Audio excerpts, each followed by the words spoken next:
Magandang gabi sa inyo lahat. Ito ulit si Mike Padua at narito ulit tayo sa ating latest weather analysis na yung araw po ng Miyerkules hanggang Biyernes, Disyembre 7 hanggang 9, 2022.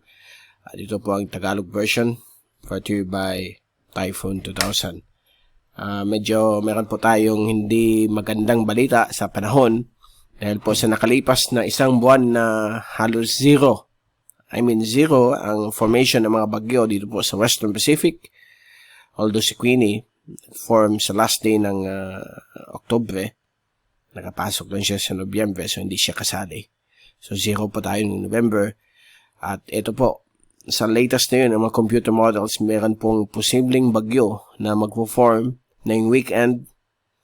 At ito po ay magbibigay po ng mga malalakas na ulan sa silangan bahagi po ng Kabisayan at Kabikulan, lalo po sa Sabado at Linggo.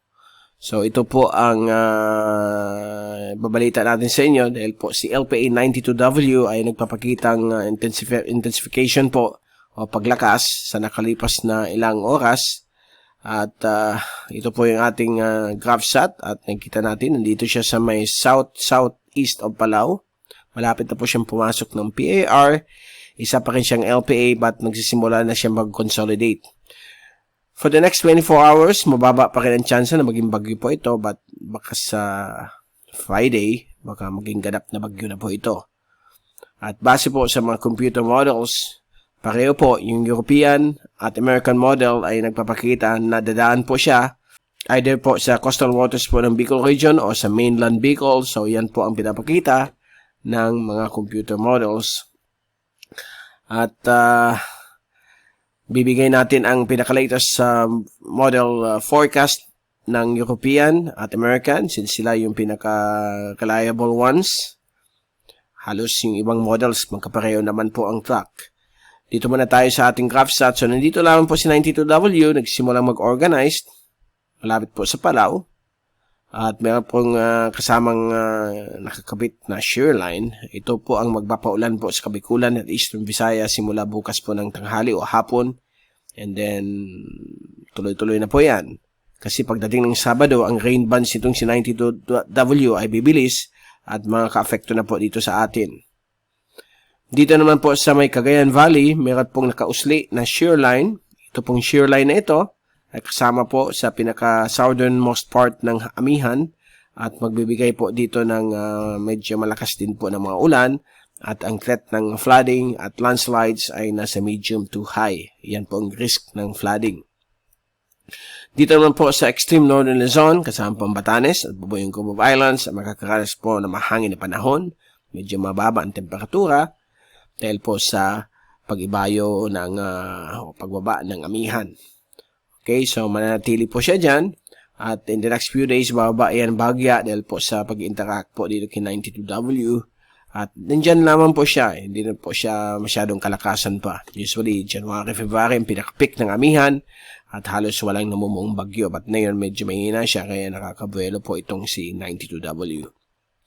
At pasalamat din tayo dahil po sa mga computer models, hindi po siya inaasahan magiging typhoon o super typhoon. Nasa between tropical depression o tropical storm lamang po ang pinapakita. Mataas na po ang severe tropical storm na pinapakita po yan ng American model but generally baka tropical storm or tropical depression. But let's still hope and pray that LPA na lamang po siya. Although kahit na LPA po yan, magbibigay po ng malawakang pag-ulan dito po sa mga binanggit natin, Mindanao, Visayas at Bicol region. Lalo na po sa may Eastern Visayas, Samar Leyte, and ang Region Bicol. At ito po yung fast animation. So nakikita po natin na gumagalaw po siyang west-northwest. Nandito na po siya somewhere between 6 to 7 degrees north and 135 to 136 east longitude. 1,200 kilometers east-southeast ng Mati City, Davao Oriental. At meron na pong parating na itong shear line. Darating po yan sa Samar at Bicol within the next 24 hours. Magbibigay ng paulan but hindi pa po siya parte ng LPA kasi sa Friday at Sabado at Linggo ang magiging part ng LPA na yung maulan natin. Ito po yung zoom in sa animation. So, nakikita po natin itong mga kaulapan. Ito po yung mga rain bands na kasama nitong si LPA92W. Ang shear line na nandito po ay papunta po sa east. Actually, nakaka-affecto na rin po sa Samar Leyte. Bukas po dito po sa Kabikulan. And sa rainfall accumulation, susunod na 3 araw hanggang Sabado, kita po ninyo mga malalakas na ulan at thunderstorms ay posibleng maka-affecto po sa Mindanao, Visayas, lalo na po sa may Leyte, Samar. Dito rin po sa Kabikulan, lalo na po sa may eastern sections po, Partido District ng Camarines Sur, Catanduanes, Albay at Sorsogon, at gayon din po sa Northern Camarines Norte. So, yan po ang ulan na idadala po ng papalapit na si LPA92W. Dito po sa dulong hilagang Luzon, sa may Cagayan, northern part ng Cagayan, itong mga ulan na ito ay dulot po ng shear line at yung amihan. Now, punta natin yung pressure at wind forecast mula sa dalawang reliable computer models. Unahin natin ang American model. Bukas po ng hapon, inaasahan po ito magiging aktibong LPA at posibleng maging tropical depression. Early morning ng Friday afternoon, mag-accelerate po siya at tropical depression na po siya dito habang papalapit po sa Giwan, Eastern Samar. Midnight po ng Sabado, ito po ay posibleng mag-landfall sa may Eastern Samar at tatahak po sa may Albay Gulf pagdating po ng hapon ng Sabado. Sabado ng hapon, ito po ay tatahak po sa may Catanduanes. Linggo ng umaga, ito po ay nasa may coastal waters po ng Partido District sa may Siroma at Carsitorena area. Hapon po ng Sunday, ito po ay tataas patungo po sa Aurora Province. Monday po, ayan po, magsimula po siya mag-northward. Okay, mag-interact po doon sa shear line o doon sa amihan. Okay, dahil po yung shear line po dito ay dahil may dadaan pong frontal system, magkakaroon po ng shear line, so kakabit po yan dito sa low pressure system na posibleng maging bagyo. And then, pagdating ng Monday afternoon hanggang early Tuesday, ito po ay magsimulang mag-recurve.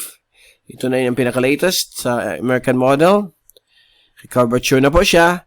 And then, Tuesday evening, unti-unti na po siyang hihina habang ito po ay nakakabit po sa isang frontal system. Wednesday afternoon, bibilis na po siya. Part na po siya ng frontal system. Okay? So, yan po ang panibagong forecast na yun ng American model at posibleng maging typhoon po based sa American model. So, paghandaan po natin itong weather system. But, pagdaan po dito sa may Bicol and Eastern Samar ay baka tropical storm lang po siya. Okay? So, let's hope and pray na mas mababa pa po dyan ang rain, ang intensity. Now, punta natin yung European model. Ito po yung magiging track niya. Bukas po ng hapon, aktibong LPA po siya. Biyernes po ng hapon, magiging isa na po siyang active LPA o tropical depression. Sabado ng umaga, ito po ay tatak po sa may east of Bicol region bilang isang weak tropical depression or the tropical storm. Then, yan po. Pagdating po ng Sabadong hapon, ito po ay nasa coastal waters ng northeastern Catanduanes. At pagdating po ng linggo, ito po ay aakyat. Papalapit po sa coastal waters ng Aurora Province. Monday po, December 12, ay maglalandfall po siya sa may Isabela or Northern Aurora. Then on Tuesday, December 13, ito po ay maglalandfall po sa mountainous areas po ng Northern Luzon. Then susubsob, magiging push po siya ng amihan dito po sa may coastal waters po ng Zambales. So yan po ang forecast ng European model. So magkaiba po ang intensity nila. European model, either tropical depression or tropical storm. Ang American model, mukhang tropical storm hanggang severe tropical storm o even a typhoon pagdating po dito sa may east of Kasiguran.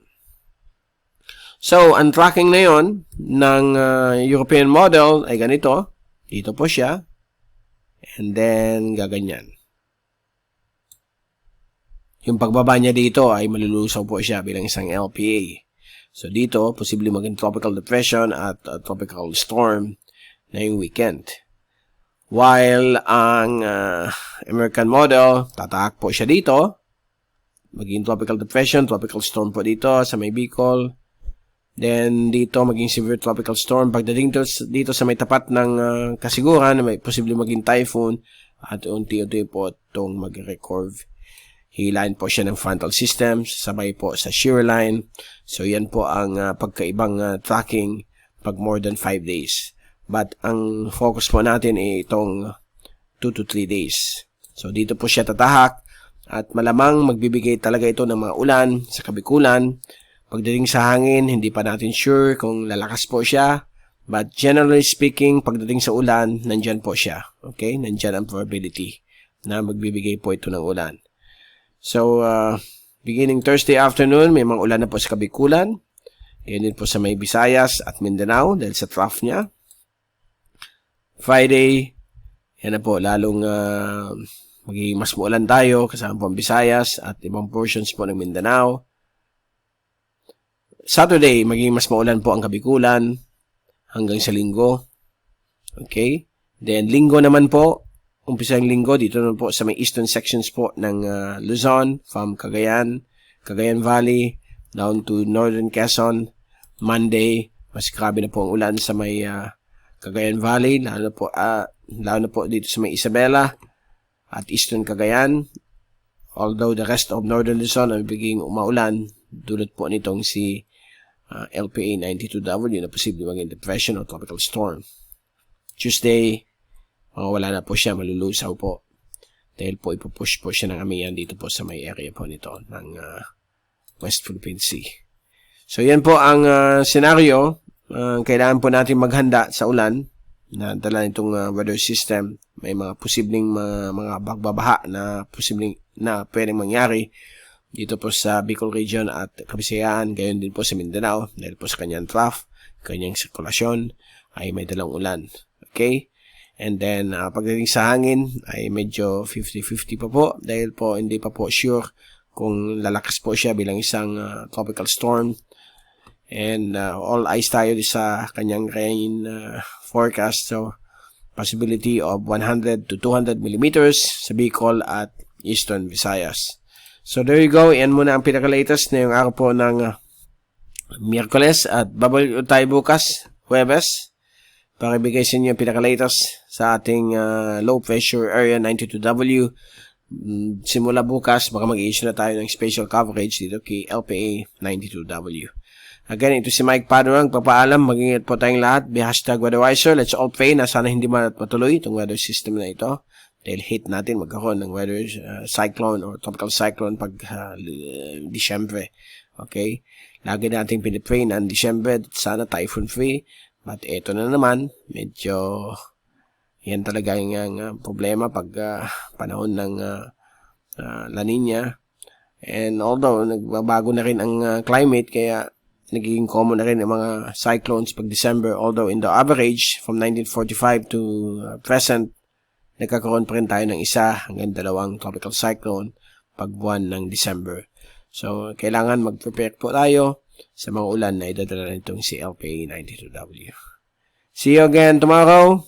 Good evening and thank you so much for watching our channel.